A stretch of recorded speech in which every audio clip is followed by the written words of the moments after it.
અમદાવાદના જાણીતા Baghban caterers club વિવાદમાં મેમ્બર્સ છેતરાયાનો આક્ષેપ કરાયો।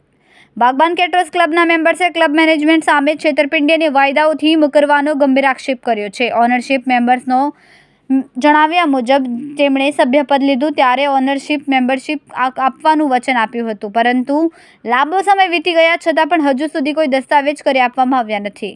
દબાણ કરવાનો આક્ષેપ ક્લબના મેમ્બર દીપેશ શાહે કહ્યું કે હવે મેનેજમેન્ટ દ્વારા ઓનરશિપ ભૂલી જઈ અને 20 વર્ષની સામાન્ય મેમ્બરશિપ સ્વીકારી લેવા માટે ફોન પર સતત દબાણ કરવામાં આવી રહ્યું છે।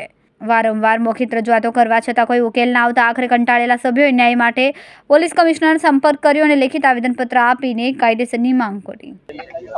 હું દીપેશ શાહ, બાગબાન કેટરર્સ ક્લબમાં મેમ્બર છું શરૂઆતથી। પોલીસ કમિશનરે કઈ વાતની રજૂઆત કરી? અમે લગભગ રજૂઆત એટલા માટે આવી કે અમે મૌખિક ઘણીવાર એ લોકોને રજૂઆત કરી। જ્યારે અમે ક્લબની મેમ્બરશિપ લીધી ત્યારે અમને એવું કહેવામાં આવ્યું કે આ ઓનરશિપ મેમ્બરશિપ છે, તમને 5 વર્ષ અથવા તો 5000 મેમ્બર્સ જ્યારે થઈ જશે ત્યારે બોલાવીશું અને તમને એનો દસ્તાવેજ બનાવીશું। કેટલી વાર મૌખિક કહેવા છતાં પણ કોઈ જાતનો દસ્તાવેજ બનાવી આપવામાં આવ્યો નથી। અને હવે કેટલા વખતથી અમારા બધા પર ફોનથી પ્રેશર કરવામાં આવે છે કે ઓનરશિપ તમે ભૂલી જાઓ, તમને 20 વર્ષની મેમ્બરશિપ મળશે અને તમે 20 વર્ષની લઈ લો તો તમને બધા બેનિફિટ આપીશું। ઓનરશિપ જેવી કોઈ વાત હમણાં કરવાની નથી।